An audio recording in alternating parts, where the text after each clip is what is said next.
It is my great pleasure to introduce our first speaker, Hadass Sheffer, who will give us a national perspective on how to increase adult college completion and how the Graduate Network is playing a role. She is the founding president of the Graduate Network and the co-founder and first executive director of Graduate Philadelphia, which is the program that launched the national network. The Graduate Network works with states, communities, and campuses to better align systems so that every adult has the resources and connections to earn their post-secondary credentials and realize their career and personal goals. Under Dr. Sheffer's leadership, the Graduate Network is building regional and state capacity across the country to get more adults to finish college. Please join me in welcoming Dr. Sheffer to the stage.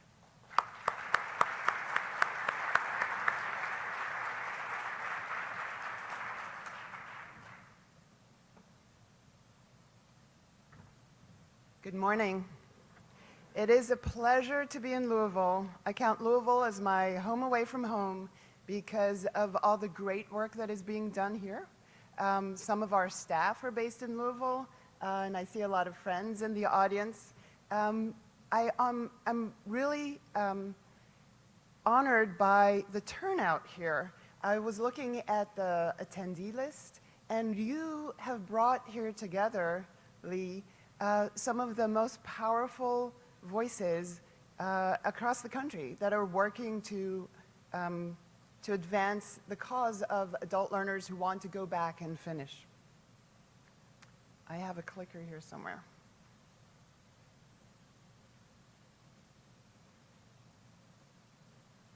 Apologies.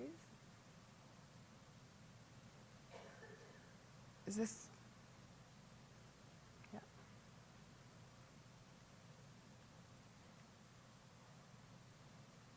Ah, okay, that's me.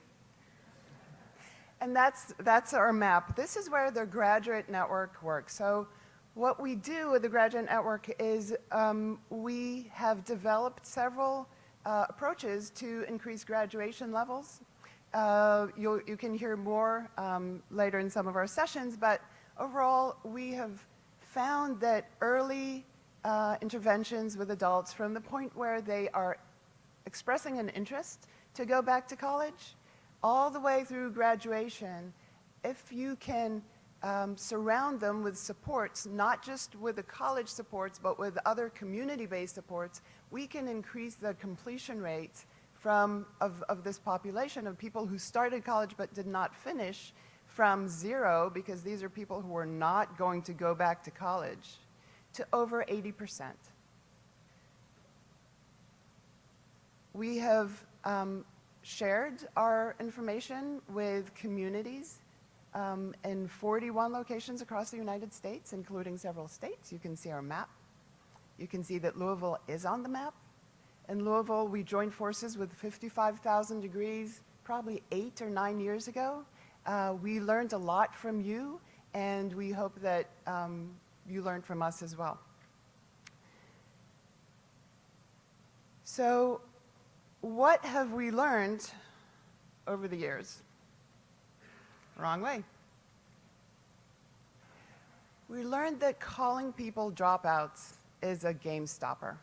And so we looked for a reframing. We wanted to reframe this population as an asset rather than a deficit. And so we coined the name comebacker back in, I think, 2004 and 2005. And I think in many of the places where we operate, there are other names. Reconnector is a name that's used in Tennessee, and it also carries this meaning of lifting up, reconnecting, moving forward. According to the National Student Clearinghouse Some College No Degree report, which was released late last year, there are 3.8 million some college no degree students who are within striking distance of getting their degree, of completing. Of those 3.8 million who re-enrolled since 2013, 25% graduated, and 29% were still enrolled as of December 2018 when the report came out, for a combined success and progress rate of 54% among re-enrollees.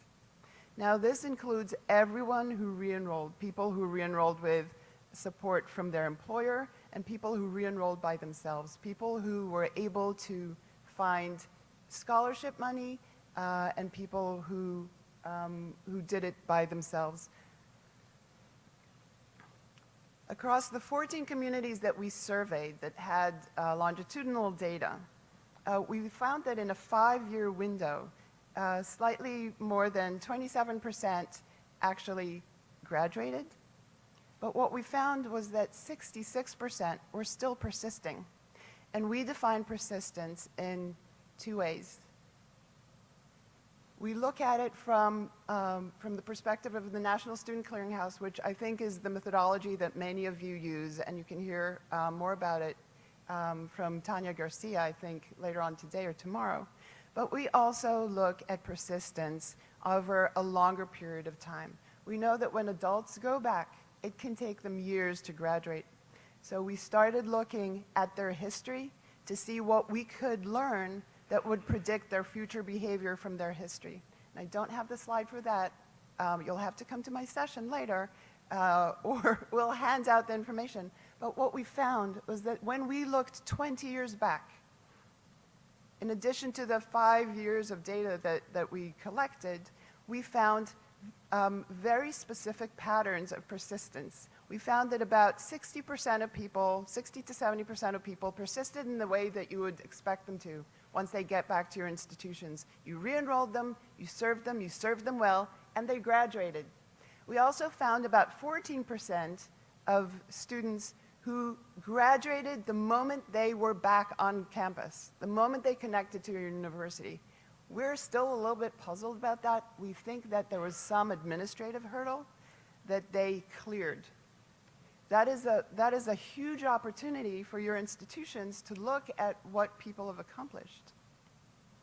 And if you can bring back all their credits, if you can help them clear some administrative hurdles, they might have some back balance.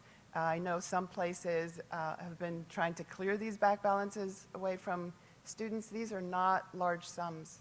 On average, they're between $500 and $800, but they're keeping people from being able to access their degrees. And then we found another 20-some percent, you can do the math, who had a pattern of enrolling, stopping out, enrolling, stopping out. For some of your institutions, their pattern would have made them stop outs, and maybe you can't see them anymore. But they are persisting at their own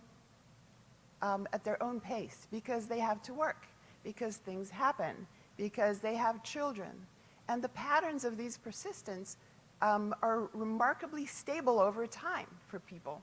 People will take between a semester and a year of college, and it's mostly not full-time because they can't do it, they can't afford it. And then they'll stop out from anywhere between 6 to 18 months, which if you're tracking them, you may be losing sight of them. So our biggest conclusion from my work over 15 years, is that adults need more preparation, more support, and more time. Adults are twice as likely to re-enroll if they have a goal, if they have a very specific goal in mind. And they need support. We found that people who spoke with an advisor or a navigator, this is before they even connect with your colleges, someone in the community who supported them,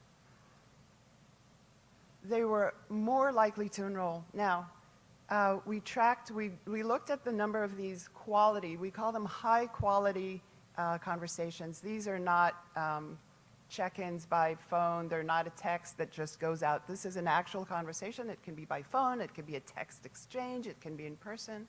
We found that when people had between 3 and 10 interactions with someone who was supporting them, it more than doubled the rate of their going back. When those interactions were at about 14, it quadrupled the likelihood of that person going back and being successful. And it takes time. The adults who graduated through our services spent close to 8 months preparing for re-enrollment. And that includes time that they had to spend getting transcripts, paying off back debt, navigating systems, but also learning about themselves, what they really wanted to do once they were back. 16% spent more than a year, perhaps as much due to the twice annual semester start dates. If some people want to go to an institution that only has 2 major start dates and they miss one, they will have to wait. We identified 8 factors that really predict completion. The first factor is age upon returning to college. I know that a lot of people will find this very interesting, but the most predictive age was 46 years old. As our researcher said, people are figuring they're running out of time. The economy is moving ahead. They're not going to be retiring anytime soon. They're not going to be retiring at 65. There's still time to retool.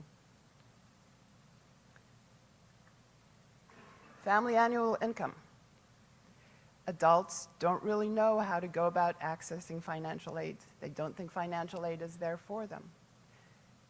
I want to highlight the efforts in Tennessee with the Tennessee, it started as the Tennessee Reconnect, now it's the Tennessee Navigate Reconnect initiative that has helped thousands, I think tens of thousands of people go back free to complete their degree. And you'll hear more from Mike Krause later about how this is paying off.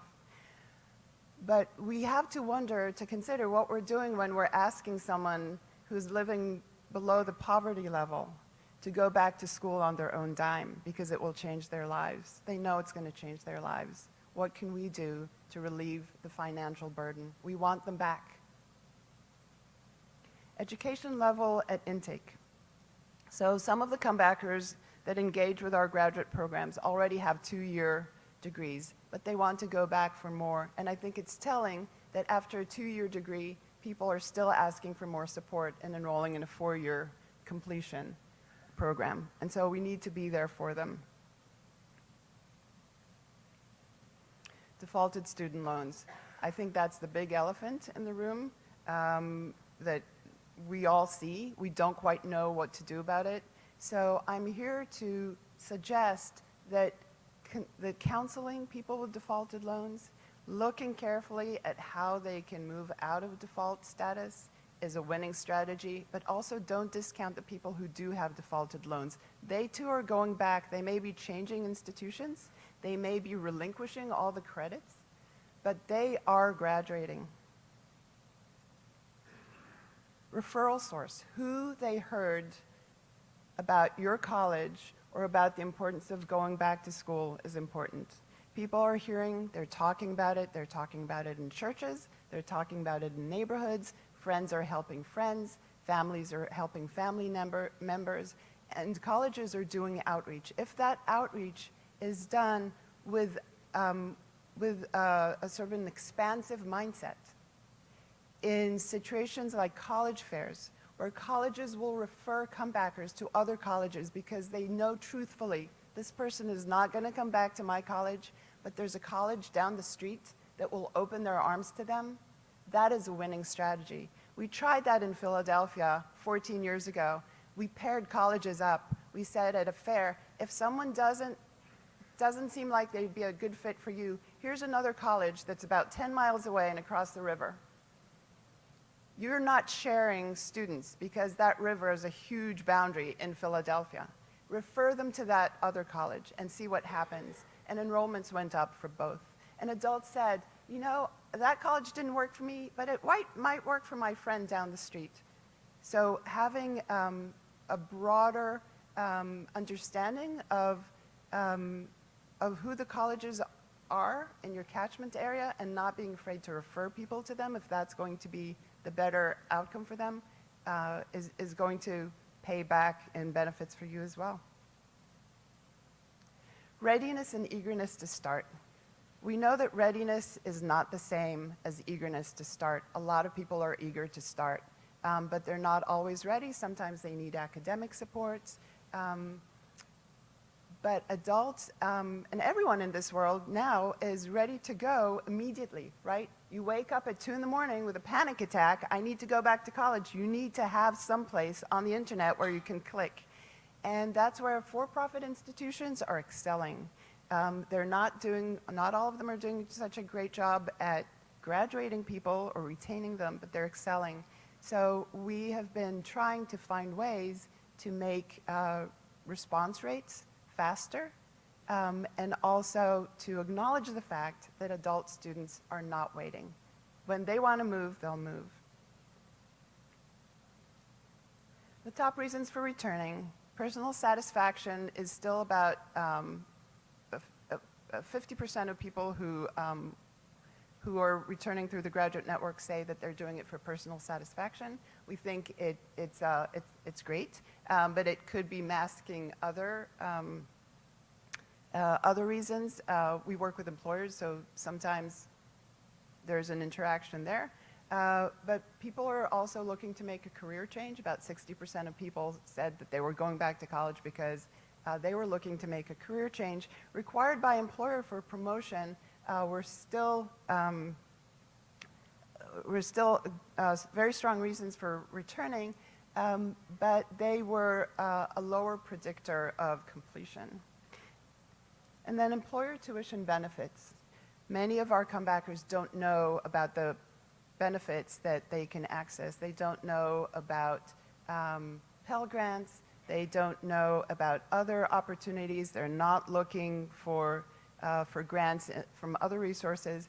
And some of them don't even understand if their employer has tuition benefits programs. So if you're an employer, we really recommend that you look at where the page about tuition benefits is on your intranet. Is it hidden? Is that pot of money used for other things and runs out early in the year?